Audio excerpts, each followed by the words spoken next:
அஸ்ஸலாமு அலைக்கும் ஃப்ரெண்ட்ஸ். என்னடா ஒரே வெள்ளையாக இருக்குன்னு பார்க்குறீங்களா? கலர்ஃபுல்லாக இல்லாமல். நான் எப்பயுமே கலர் பொடி யூஸ் பண்ண மாட்டேங்க. கேசரி பவுடர் நான் யூஸ் பண்ண மாட்டேன்.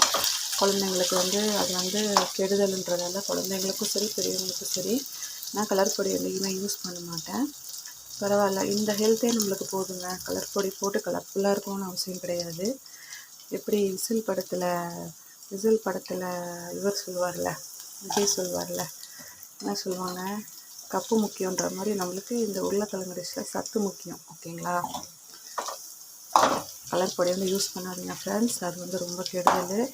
நம்மள அறியாமல் நம்ம குழந்தைங்களுக்கு நம்ம கெடுதல் செய்கிற மாதிரி வேண்டாம். இப்படி நீங்கள் லஞ்ச் பாக்ஸ் கொடுங்க, குழந்தைங்க ரொம்ப விரும்பி சாப்பிடுவாங்க.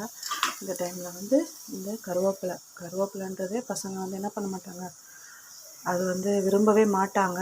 ஆனால் நம்ம கருவேப்பிலையை போட்டு இதில் போட்டு நம்ம அந்த இரும்பு சத்தை நம்ம குழந்தைங்களுக்கு இதில் நம்ம கொடுக்கலாம். ஓகேவா?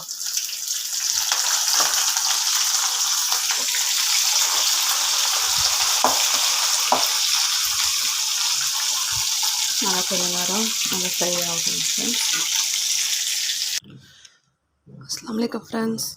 உங்களுக்கு அந்த பருப்பு போட்டு பீட்ரூட் ரெடி ஆகிடுச்சு ஃப்ரெண்ட்ஸ்.